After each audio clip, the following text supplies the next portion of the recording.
조현아 대한항공 전 부사장 1심 선고 공판이 진행되고 있습니다. 양지열 변호사 초대했습니다. 어서 오십시오. 안녕하세요.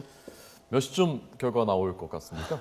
4시 임박해서 아마 나오지 않을까 싶습니다. 4시쯤 돼서요. 왜냐하면 이제 혐의 사실 자체가 5개이고요. 예. 보통의 경우에는 선고를 하면서 먼저 유무죄 여부를 알려주고 그다음에 이유를 설명하는데 그렇게 되면 아무래도 좀 잘 안 듣잖아요. 그러니까 이번 경우에는 어떤 사회적 파장도 크고 피고인에 대해서 직접적으로 재판부에서 할 얘기도 좀 많을 겁니다. 그래서 주의 깊게 경청하라는 의미에서라도 판결문을 꼼꼼하게 다 잘 예. 읽어주고 마지막에 결론을 알려주겠죠. 네, 이번 재판부가 보니까 지난번에 그 조양호 회장도 증인으로 예. 부르고 뭐 할 말이 많은 재판부인 것 같으니까 예. 아마 오늘 좀 길게 얘기하지 않을까 싶습니다. 예. 그 조양호 회장을 증인으로 채택했다는 게 굉장히 이례적이었죠. 예. 사실은 증인이라고 하는 것은 범죄를 저질렀느냐 마느냐, 유무죄를 판단하기 위한 사실관계를 판단하기 위해서 증인을 부르는 건데 예. 그게 아니라 그때 조양호 회장을 불렀던 가장 큰 이유는 뭐였냐면 앞으로 박창진 사무장을 어떻게 할 것이냐.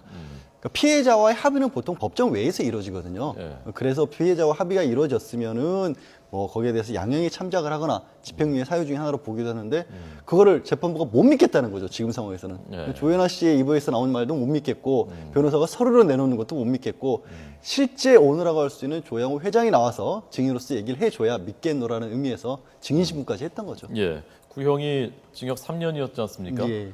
법조계에서는 오늘 선고 어떻게들 대략 예상을 하고 계신가요? 사실 법적인 판단을 놓고 본다면 이게 네. 곧 나올 결론에 대해서 미리 예측하는 것이 굉장히 부담스러운 어렵죠. 말씀입니다만 네. 예. 지금 사실 그 아까 말씀드린 것처럼 조영호 회장까지 증인으로 채택을 했다는 것은 어느 정도 집행유예를 해줘야 되는 게 아니냐. 또 애초에 3년이라는 형 자체가 초범인데다가 네.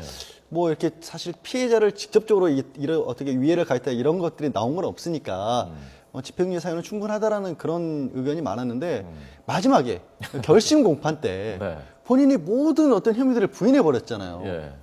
게다가 박전진 사무장이 나와서 합의를 받다 사과를 받았다고 하는데 나는 아무것도 받은 바가 없다라고 하는 바람에 이거는 재판부도 뭐 어떤 사건의 흐름이라는 게 있습니다. 그러니까 예. 기승전결을 두고 야 이런 식으로 흘러가면 결론이 이렇게 나갔겠다라는 측면에서는 결심 공판 전까지는 집행유예 쪽의 무게들이 많이 잡혔는데 예. 결심 공판을 보고 나서는 우리 이제 어떻게 될지 모르겠다. 법조계의 의견이 좀 그렇게 갈린 상황이죠. 예. 오늘 재판에서 그 선고하는 데 있어서 형량 결정하는 데서 제일 쟁점이 어떤 겁니까? 첫 번째 말씀드린 것처럼 집행유예를 결정할지 말지 여부는 피해자의 합의라든가 이런 부분들을 재판부가 얼마나 진지하게 받아들이냐에 따라서 집행유예냐 아니면 실형이냐가 결정될 거고요. 네. 거기에 범죄로서 상당히 중요하게 봐야 될 부분은 사실 항로변경죄도 있지만 그것보다 저는 위계에 의한 공무집행방해죄를 주의 깊게 봐야 된다고 위계에 생각합니다. 의한 공무집행방해. 예. 그럼 이제 결국에는 뭐 사무장이 아니라 이사라든가 이런 분들이 증거인멸죄로 지금 재판을 받고 있거든요. 예. 그게 왜? 그래서 조현아 씨에게도 위계에 의한 공무집행방해죄를 적용하는 이유는 이 사건을 두고 사람들이 그런 얘기를 많이 합니다. 이게 어떻게 어떤 재벌이라는 이유로만해서 특혜를 받아도 안 되지만 그것 때문에 마녀사냥식 재판이 돼서는 안 된다라는 얘기를 하고 똑같이 대우를 해줘야 되는 게 아니냐라는 얘기를 하는데 다르게 봐야 될 점이 분명히 있죠. 뭐가 있냐면 예. 이 사람이 조직적으로 만약에 이 범죄 사실을 은폐하려고 했다면 그리고 기업이 뭔가 사회적으로 문제가 되는 행위를 벌였을 때 그걸 기업 전체가 나서서 덮어버리려고 한다는 거는 공권력에 대한 도전이고 예. 대한민국의 민주주의, 법치주의라고 하는 것을 깨트리는 거거든요. 그래서 이 부분이 만약에 재판부에서 봤을 때 유죄로 인정이 된다면 실형을 피하기가 어렵겠죠. 그래서 그 부분이 사실은 법조계에서는 굉장히 주목하고 있는 부분입니다.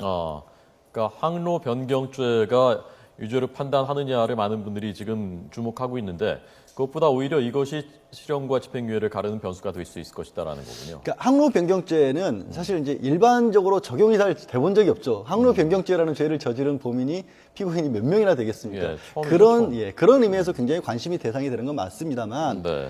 어느 정도는 그 좀 정해져 있다고 해야 될까요? 법전에도 이게 운항이라는 의미에 대해서 비행기 문 열어서 닫았을 때부터 운항이다라고 네. 명확하게 돼 있기도 하고 변론 과정에서 드러난 부분들 보면 변호인들이 예. 자꾸만 이 조현아 씨가 비행기가 움직이는 걸 몰랐다라는 부분을 강조를 하고 있어요. 예. 그 얘기는 뭐냐면 항로 변경은 일차적으로 되는데 고의가 없었다는 쪽으로 빠져나가려 한다는 거거든요. 그런 의미에서 봤을 때는 항로 변경죄는 적용 가능성이 비교적 높고 예. 제가 이제 두 번째로 말씀드린 것처럼 정말 될까 안 될까를 궁금하게 법적으로 봤을 때는 논의가 되는 게 위계한 공무집행방해죄 부분입니다. 예, 이현종 의원님도 법조 취재를 네. 과거에 오랫동안 하셨었는데 이 공무집행 방해 이게 그 유죄로 판단이 될 것인지 어떻게 전망하십니까?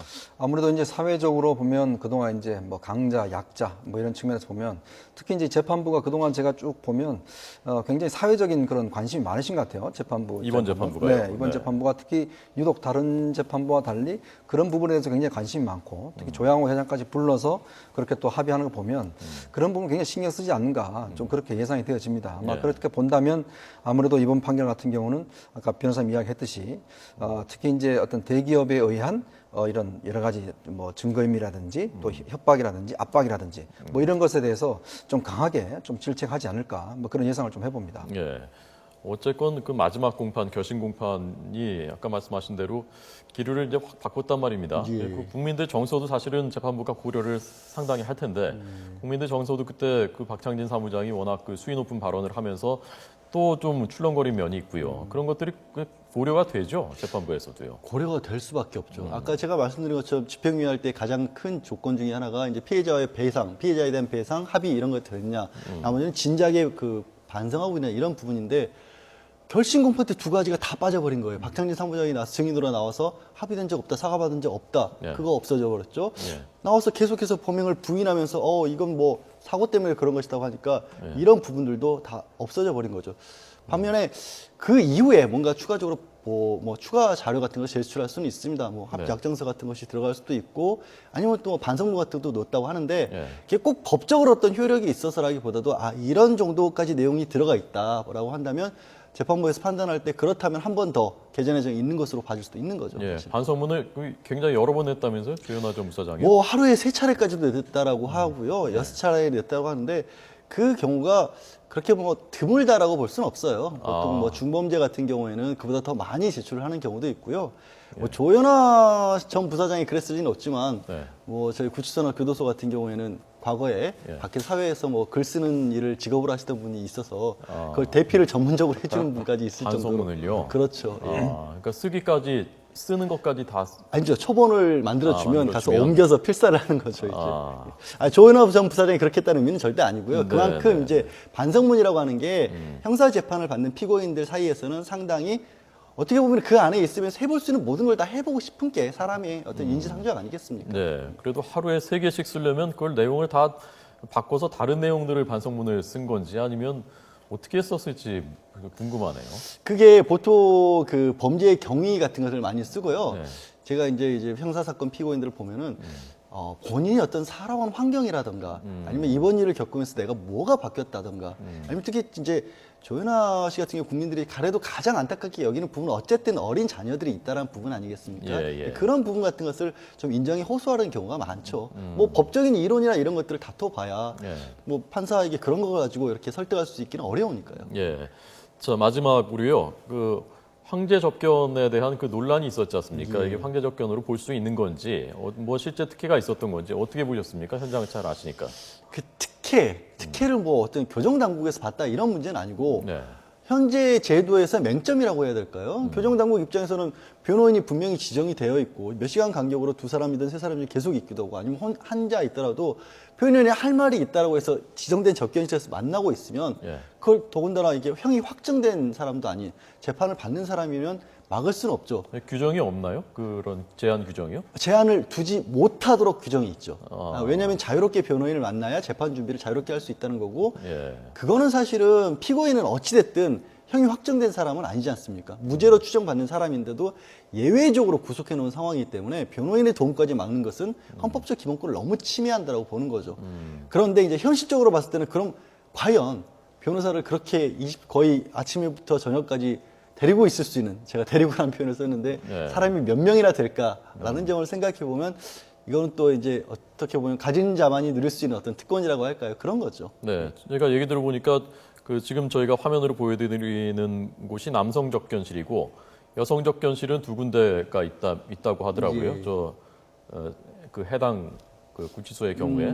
왜냐하면 이제 그 접견실은 당연히 나눠져 있고요. 네. 접견실 같은 경우 일반 접견실도 있고 특수별 접견실도 있고 그렇습니다. 그러니까 일반 접견실은 그냥 책상 놓고 컴퓨터 있고 마주보고 이렇게 있는 접견실이고 네. 또 특별 접견실 같은 경우는 조금 그보다 시설이 좋아서 뭐 소파가 있는 것도 있고 그럼 어떤 경우에 쓰는지 이런 것들은 비교적 좀 자유롭게 재량권이 달려 있는 부분인데요. 예. 이게 만약에 그 이제 조윤아 전 부사장이 혹시 한쪽 접견실을 통째로 아침부터 밤까지 쓰는 바람에 저녁까지 쓰는 바람에 다른 변호사들이 뭐 시간을 좀 기다려야 됐다 이런 상황이 만약에 비춰졌다면 예. 그거는 조금 뭐 남용이라고 봐야 될까요? 특혜라고 봐야 될까요? 그런 식의 지적을 받을 수가 피하기가 어렵겠죠. 네, 알겠습니다. 그 여성 접견실 2개 중에서 좀 큰 접견실을 거의 이제 계속 장시간을 썼다는 거죠. 지금 그 논란의 그 요인은. 그렇게 언론에서는 그렇게 보도가 되고 있고요. 제가 직접적으로 들은 바는 없습니다. 예, 알겠습니다. 자, 이제 아마도 4시 가까이 돼서 선고 결과가 전해질 것이라는 전망입니다. 선고 결과는 나온 대로 저희가 속보로 전해드리겠습니다. 양 변호사님 고맙습니다. 네, 고맙습니다.